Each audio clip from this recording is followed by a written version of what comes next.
ಇಲ್ಲಿ ನೋಡು ಮಗು, ಈ ನಿರ್ಭಾಗ್ಯಳನ್ನು ಕುಂತಿ ಎಂದು ಕರೆಯು. ಏನು? ಕುಂತಿದೇವಿಗೆ? ಪಾಂಡವರ ತಾಯಿ ಕುಂತಿದೇವಿಯೇ? ಅರ್ಜುನನ ತಾಯಿ ಕುಂತಿದೇವಿಯೇ? ನನ್ನ ತಾಯಿ ಕುಂತಿದೆ ಅಮ್ಮ. ಇದೋ ನಮಸ್ಕರಿಸಿ. ಕೀರ್ತಿಶಾಲಿ ಆಗು ಕಂದ, ಕೀರ್ತಿಶಾಲಿ ಆಗು ಕಂದ. ಬಹುದಿನದ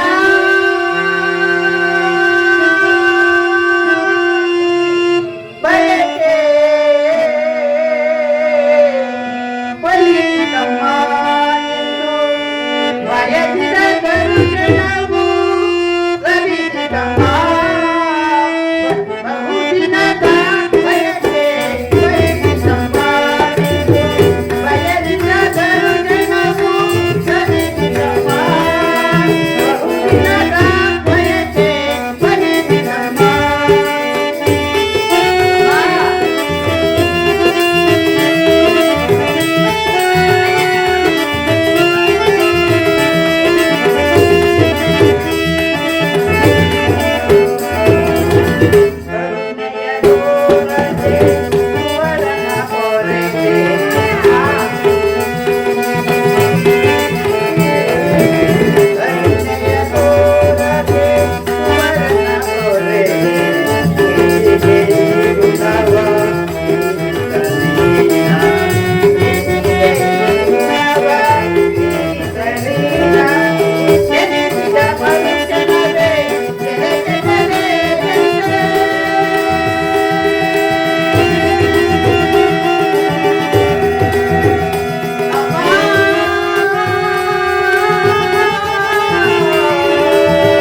ಅಪರಾಧ ಏನದು ತಾಯಿ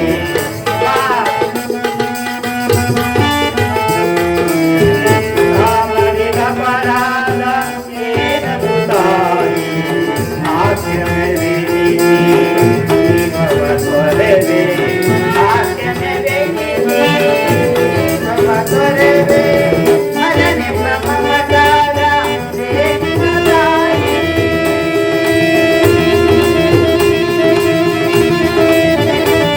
ಅಮ್ಮ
ಎಂತಹ ಕೀರ್ತಿ ಅಮ್ಮ ನನ್ನದು ಎಂತಹ ಕೀರ್ತಿ ಹುಟ್ಟಿದ ಕೂಡಲೇ ಗಂಗಾ ನದಿಯಲ್ಲಿ ತೇಲಿ ಬಿಡಲು ನಾ ಮಾಡಿದ ಅಪರಾಧವಾದರೂ ಏನು ತಾಯಿ ಈ ಪಾಪಿಯ ದೇಹದಲ್ಲಿರುವ ಜಲಚರಗಳು ಸಹ ತಿದ್ದದೆ ಬಿಟ್ಟವಲ್ಲ ಕಾಡಿನಲ್ಲಿರುವ ಕ್ರೂರ ಮೃಗಗಳು ನನ್ನ ಕ್ರೂರ ಮಗುಗಳು ಎಷ್ಟು ಚೆನ್ನಾಗಿ ಬದುಕ್ತಾಳೆ ಹೀಗಿರುವಾಗ ನನ್ನನ್ನು ಸೂತ ನೀಚ ಹೀನ ಕುಲದವನೆಂದು ಹೇಳುತ್ತಿರುವಾಗ ಒಂದೇ ಒಂದು ಮಾತಿನಿಂದ ಬಗೆಹರಿಸಬಹುದಾಯಿತಲ್ಲ ಏಕಮ್ಮ ಸುಮ್ಮನಾದೆ ಹೋಗಲಿ ಬಿಡು ನೀನು ನನ್ನ ಹೆತ್ತ ತಾಯಿ ದೈವಕ್ಕೆ ಸಮಾನಳು ನಿನ್ನನ್ನು ದೂಷಿಸಿದರೆ ನಾನು ಪರಮ ಪಾಪಿಯಾಗುವುದು ಇಷ್ಟು ದಿನಗಳ ಮೇಲಾದರೂ ಮಗನ ನೆನಪು ಬಂತಲ್ಲ ಕರುಣೆ ತೋರಿದೆಯಲ್ಲ ಈ ನಿನ್ನ ಉಪಕಾರದ ಭಾರವನ್ನು ನಾನು ಹೇಗೆ ತೀರಿಸಲಿ ತಾಯಿ ನಾನು ಹೇಗೆ ತೀರಿಸಲಿ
ಮಾತುಗಳು ಶೂನ್ಯದಂತೆ ಹಿರಿಯಿತು.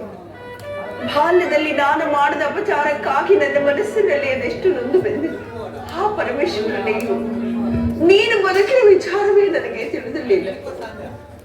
ಈಗ ತಾನು ಶ್ರೀಕೃಷ್ಣ ಪರಮಾತ್ಮನಿಂದ ಎಲ್ಲವನ್ನು ತಿಳಿದುಕೊಂಡೆ. ಇಷ್ಟು ದಿವಸಗಳು ನೀನು ಪಟ್ಟ ದುಃಖಕ್ಕೆಲ್ಲ ಕಾರಣಗಳು ನಾನು. ನನ್ನನ್ನು ಕ್ಷಮಿಸು ಕಂದ, ನನ್ನನ್ನು ಕ್ಷಮಿಸಿಲ್ಲ. ಅಮ್ಮ ಅಮ್ಮ, ಈ ರೀತಿ ಮಾತನಾಡುವುದು ಬಾಲಕನಾದ ನನಗೆ ಶ್ರೇಷ್ಠಕರವಲ್ಲ. ನಾನು ಹತಭಾಗ್ಯ. ನನ್ನ ಕರ್ಮಕ್ಕೆ ನೀನೇನು ತಾನೇ ಮಾಡಿಲ್ಲ. ಬಿಡು. ನಿನ್ನ ಪಾದ ಸೇವೆಯನ್ನು ಮಾಡುತ್ತಿರುವ ಪಾಂಡವರೇ ದುಃಖಿತಶಾಲಿಗಳು. ಪಾಪಿಯಾದ ನನಗೆ ಅಂತಹ ಭಾಗ್ಯ ಎಲ್ಲಿ ಬರಬೇಕು? ಬಿಡು ತಾಯಿ, ನಿನ್ನ ಹಾಗೆ ಈಗಲಾದ್ರೂ ನಿನ್ನ ಸಹೋದರಾದ ಪಾಂಡವರೊಡನೆ ಸೇರಿ ಸೌಖ್ಯವಾಗಿ ಬಾಳು. ವೈರಿಗಳಾದ ಕೌರವರೊಡನೆ ಸೇರಿ ಅವರಿಗೆ ಕೆಡಕನ್ನು ಹಾರೈಸಬೇಡ. ಸೌಭಾಗ್ಯ ದಾನ ಮಾಡು ಕರ್ಣ. ಅಮ್ಮ, ಇದೊಂದು ಮಾತನ್ನು ಬಿಟ್ಟು ಮತ್ತೇನಾದರೂ ಕೇಳು. ತನಕ ಸ್ವಾಮಿ ದ್ರೋಹವನ್ನು ಮಾತ್ರ ಮಾಡಲಾರೆ. ಹೆತ್ತ ತಾಯಿಯಾದ ಬಂದು ನಾನು ನಿನ್ನಲ್ಲಿ ಭಿಕ್ಷೆ ಬಿಡುತ್ತಿರುವೆ. ಪಾಂಡವರಲ್ಲಿ ವೈರವೇಕೆ? ಅವರನ್ನು ಉಳಿಸು ಕರ್ಣ. ಅಮ್ಮ, ನೀನು ವೀರಮಾತೆ. ನೀನೇ ಹೇಳು. ಬರೆದಾತನನ್ನು ತೊರೆಯುವುದು. ಆತನು ನನ್ನನ್ನೇ ನಂಬಿ ಯುದ್ಧ ಹೂಡಿರುವಾಗ ಆತನ ಕಾರ್ಯವು ನನ್ನಿಂದಲೇ ಸಾಧಿಸಬೇಕಾಗಿದ್ದಾಗ ಇಂತಹ ಸಂಬಂಧವನ್ನು ಕಲ್ಪಿಸಿಕೊಂಡು ಆತನನ್ನು ತೊರೆಯುವುದು ಧರ್ಮವೇ ತಾಯಿ? ನಮ್ಮ ತಂದೆ ತಾತಂದಿರು ನರಕಕ್ಕೆ ಬೀಳದಿರುವುದೇ? ನಾಳೆ ಹುಟ್ಟುವ ಮಕ್ಕಳು ಮೊಮ್ಮಕ್ಕಳು ಕರ್ಣನಿಂತಹ ನೀಚನೆಂದು ಶಪಿಸದಿರದೆ.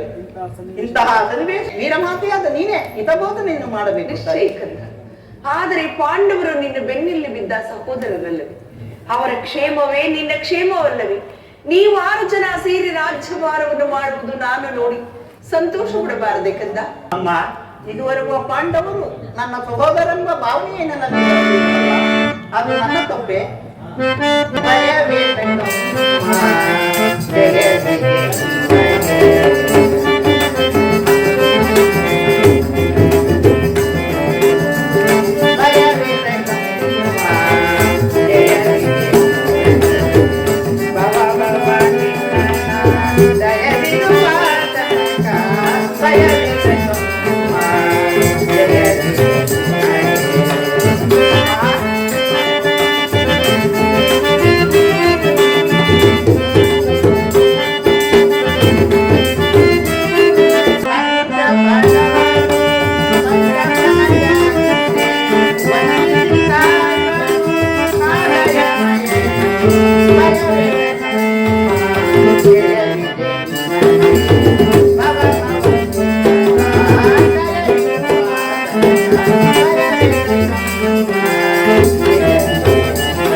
ಅವರ ಪ್ರಾಣಕ್ಕೆ ಭಯವಿಲ್ಲದು ತಾಯಿ, ಬಿಡು ನಿನ್ನ ವ್ಯತಿಯನ್ನು. ಹಾಗಲ್ಲ ಮಗನೇ, ಲೋಕೈಕ ವೀರನಾದ ನೀನು ಆ ದುರ್ಯೋಧನೊಡನೆ ಸೇರಿ ಯುದ್ಧವನ್ನು ಪ್ರಾರಂಭಿಸುತ್ತಿರುವಾಗ ನಾನು ತಾನೇ ಭಯಪಡದೆ ಹೇಗಿರಲಿ? ಅವರೊಡನೆ ಕೂಡಿ ಬಾಳಲು ನಿನಗೆ ಇಷ್ಟವಿಲ್ಲದ ಪಕ್ಷದಲ್ಲಿ ನೀನು ಯುದ್ಧದಲ್ಲಿ ಆದರೂ ಪರಾನ್ಮುಖನಾಗುವೆಯಾ? ಅಮ್ಮ, ಈ ಕರ್ಣನಂತಹ ನೀಚನಲ್ಲ. ಪೌರುಷವಿನ ತನಕ ಹೋರಾಡಿ ಸ್ವಾಮಿಗಾಗಿ ಬಿಡಿದೀನಿ. ಆತನಿಗೆ ನನ್ನಲ್ಲಿರುವ ವಿಶ್ವಾಸವನ್ನು ನೀನೇನು ಬಲ್ಲೆ? ಈ ಪ್ರಪಂಚವೆಲ್ಲವೂ ನನ್ನ ದೂಡಿಸಿ ಬಿಟ್ಟಿದ್ದಾಗ ಅಂದ ರಾಜ್ಯಕ್ಕೆ ಪಟ್ಟಾಭಿಷೇಕವನ್ನು ಮಾಡಿ ನನ್ನ ಪ್ರಾಣದಂತೆ ಹೃದಯದ ಸಕ್ಕನಂತೆ ನನ್ನನ್ನೇ ನಂಬಿ ಯುದ್ಧ ಹೂಡಿರುವಾಗ ಆತನ ಕಾರ್ಯಗಳು ನನ್ನಿಂದಲೇ ಸಾಧಿಸಬೇಕಾಗಿದ್ದಾಗ ಇಂತಹ ಸನ್ನಿವೇಶದಲ್ಲಿ ಆತನನ್ನು ತೊರೆಯುವುದು ಧರ್ಮವೇ ತಾಯಿ? ನಾನು ಕೊಲೆಪಾತಕ್ಕಿಂತಲೂ ಕಡೆಯಾಗುವುದಿಲ್ವೇ? ಸರ್ವದ ಆಗಲರು ತಾಯಿ, ನಾನು ಪಾರಾಂಗುತ್ತಲಾಗ. ಹೋಗ್ಲಿ ಬಿಡುಕಂದ, ಇನ್ನು ನಿನಗೆ ನಾನು ಹೆಚ್ಚಿಗೆ ತೊಂದರೆ ಕೊಡಲಾರೆ. ಆದ್ರೆ ನಾಳೆ ನಡೆಯಲಿರೋ ಭಯಂಕರವಾದ ಯುದ್ಧದಲ್ಲಿ ಪಾಂಡವರೇನಾದರೂ ನಿನ್ನ ಕೈಗೆ ಸಿಕ್ಕಿದರೆ ಅವರನ್ನು ಮಾತ್ರ ಕೊಲ್ಲಬೇಡ ಕರ್ಣ, ಅವರನ್ನು ಉಳಿಸಯ್ಯ, ಉಳಿಸು. ಆಗಬಹುದು ತಾಯಿ, ಆಗಬಹುದು ತಾಯಿ. ಆದರೆ ಯಾರನ್ನು ಬೇಕಾದರೂ ಉಳಿಸುವೆನು. ಆದರೆ ಆ ನನ್ನ ಪರಮ ವೈರಿಯಾದ ಅರ್ಜುನನ ಮಾತ್ರ ಹೌದು ತಾಯಿ. ಆತನೊಡನೆ ಯುದ್ಧ ಮಾಡುವುದು ನನ್ನ ಸ್ವಾಮಿ ನೋಡಿ ಸಂತೋಷ ಪಟ್ಟರೆ ಆಗ ನನ್ನ ಜನ್ಮ ಸಾರ್ಥಕವಾಗುವುದು ತಾಯಿ. ಈ ಪ್ರಪಂಚದಲ್ಲಿ ನಮ್ಮಿಬ್ಬರಲ್ಲಿ ಒಬ್ಬರಿಗೆ ಮಾತ್ರ ಸ್ಥಳಾವಕಾಶ ಇರುವುದು. ನನ್ನಿಂದ ಅರ್ಜುನನೇ ಮೃತಪಟ್ಟರು, ಅರ್ಜುನಿಂದ ನಾನೇ ಮೃತಪಟ್ಟರು. ನಿನಗೆ 5 ಮಕ್ಕಳು ಉಳಿದೇ ಉಳಿವರಲ್ಲ ತಾಯಿ, ಬಿಡು ತಾಯಿ ನಿನ್ನ ವ್ಯತೆಯನ್ನು. ಅರ್ಜುನನ ಮೇಲೆ ನಿನಗೆ ಎಷ್ಟೊಂದು ವೈರ ಬೇಕೆ ಕಂದ. ಹೋಗ್ಲಿ, ಕಟ್ಟ ಕಡೆಯದಾದ ನನ್ನದೊಂದು ಮಾತನ್ನಾದ್ರೂ ನೀನು ನಡೆಸಿಕೊಡುವಿಯಾ? ಅಮ್ಮ, ಏನು ತಾಯಿ? ಅದರಿಂದಲಾದರೂ ಎತ್ತ ತಾಯಿಯ ಋಣವನ್ನು ತೀರಿಸುವೆನು. ಸತ್ಯವಾಗಿ ನಡೆಸಿಕೊಡುವಿಯಾ ಮಗನೇ? ನಿನ್ನ ಮಾತನ್ನು ನಡೆಸಲಾರದ ಕೊಡು ಪಾಪಿ ಎಂದು ಭಾವಿಸಿರಿ.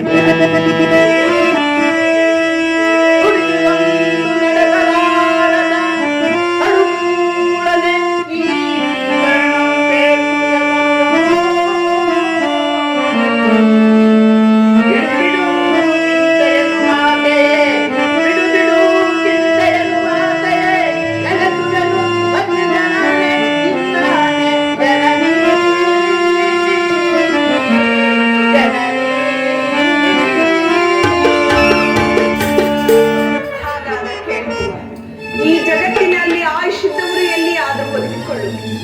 ಈ ಹೆತ್ತ ಹೊಟ್ಟೆಗೂ ಅದೇ ಸಂತೋಷ. ನಾಳಿನ ಭಯಂಕರವಾದ ಯುದ್ಧದಲ್ಲಿ ನೀನು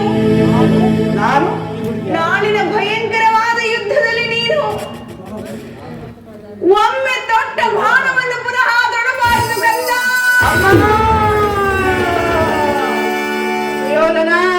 ಈಗಲೀಗ ನೀನು ಕೆಟ್ಟೆ. ಅಷ್ಟು ದಿಕ್ಪಾಲಕರೇ, ಸೂರ್ಯ ಚಂದ್ರಾದಿಗಳೇ, ಮನು ಮುನಿಗಳೇ, ನನ್ನ ಸ್ವಾಮಿಯನ್ನು ನೀವೇ ಕಾಪಾಡಬೇಕು. ಇಂದ್ರನು ನನ್ನ ವಜ್ರವನ್ನು ಅಪ್ಪರಿಸಿದನು. ಇದೇ ಸಂದರ್ಭಕ್ಕೆ ವಿದುರನು ತನ್ನ ಬಿಲ್ಲನ್ನು ಮುರಿದು ಬಿಸಾಡಿದನು. ಕೃಷ್ಣ ಪರಮಾತ್ಮನು ನನ್ನ ಜನ್ಮ ವೃತ್ತಾಂತವನ್ನು, ಈಗ ನನ್ನ ಎತ್ತ ತಾಯಿ ತೊಟ್ಟ ಬಾಣವನ್ನು ಪುನಃ ತೊಡಬೇಡವೆಂದು ವಾಗ್ದಾನ ಪಡೆದಳು. ಆಗಲಿ, ಪ್ರಪಂಚ ದೈವ ಎಲ್ಲವೂ ಸಂಚು ಮಾಡುತ್ತಿರುವುದು ಮಾಡಲಿ. ಈಗ ಪೌರುಷದಿಂದ ಹೋರಾಡಿ ಆ ನನ್ನ ಸ್ವಾಮಿಗಾಗಿಯೇ ಪಡಿವೆನು. ಉಳಿದಿದ್ದು ದೈವಿಚ್ಛೆ. ಅಮ್ಮ, ಶ್ರೀಕೃಷ್ಣ ಪರಮಾತ್ಮನ ಕುಟುಂಬವು ಫಲಿಸಿತು. ಈ ಯುದ್ಧದಲ್ಲಿ ನಮಗಿನ್ನೂ ಜಯವಿಲ್ಲ. ನಿಮ್ಮೆಲ್ಲರ ಸಂತೋಷವಿದ್ದಂತಾಗಲಿ. ಹೋಗಿ ಬಾ ತಾಯಿ, ಹೋಗಿ ಬಾ. ಅಮ್ಮ, ಏನು ಕಂದ? ನಿಮ್ಗೆ ಬಾ ತಾಯಿ. ಹೇಳು ಮಗನೇ. ಈ ನಿನ್ನ ಮಾತಿನಲ್ಲಿ ಸಂದೇಹವಿಲ್ಲ ತಾನೆ? ಅಮ್ಮ, ಎತ್ತ ಕರುಳಿನ ಬಾಧೆಯನ್ನು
ಅಮ್ಮ, ಎತ್ತ ತಾಯಿಯ ಪ್ರಥಮ ದರ್ಶನದಿಂದ ಆಯ್ತು, ಪುನಃ ನಿನ್ನ ನೋಡುವ ಭಾಗ್ಯ ಸಿಗುವುದು ಇಲ್ಲೋ. ಕಟ್ಟ ಕಡೆಯದಾಗಿ ನನ್ನದೊಂದು ಮಾತನ್ನು ನಡೆಸಿಕೊಡಬೇಕೆಂದು ಅತಿ ವಿನಯದಿಂದ ಪ್ರಾರ್ಥಿಸುತ್ತೇನೆ. ಅದೇನು ಹೇಳಿ, ನಡೆಸಿಕೊಡುತ್ತೇನೆ ಹೇಳಿ. ಅಮ್ಮ, ಈ ಭಾರತ ಅಮ್ಮ ಈ ಭಾರತ ಯುದ್ಧವು ಮುಗಿಯುವವರೆಗೂ ನಾನು ನಿನ್ನ ಮಗನೆಂಬ ವಿಚಾರವನ್ನು ಯಾರಲ್ಲಿ ಹೇಳಬೇಡ ತಾಯಿ. ಕುಮಾರ, ಹೌದು ತಾಯಿ, ಹೌದು. ಯುದ್ಧದಲ್ಲಿ ನಾನೊಂದು ಮಾಡಿದರೆ ಸತ್ಯಸಂಧನಾದ ಧರ್ಮರಾಯನ ಕೈಯಿಂದಲೇ ನನ್ನ ಉತ್ತರಾದಿ ಕ್ರಿಯೆಗಳನ್ನು ನಡೆಸಿಕೊಡಬೇಕೆಂದು ಅತಿ ವಿನಯದಿಂದ ಪ್ರಾರ್ಥಿಸುವುದು. ಇದೆಂತಹ ಸಂಕಟ ಮಗನೇ, ಇಂತಹ ಸಂಕಟ ನಾಶಗಳಿಂದಲೇ ಸರ್ವ ಸಾಮ್ರಾಜ್ಯ ಉಳಿಯುವುದಾದರೆ ಅಂತಹ ಸಾಮ್ರಾಜ್ಯವೇ ಈ ಪ್ರಪಂಚದಲ್ಲಿ ಇಲ್ಲದಂತೆ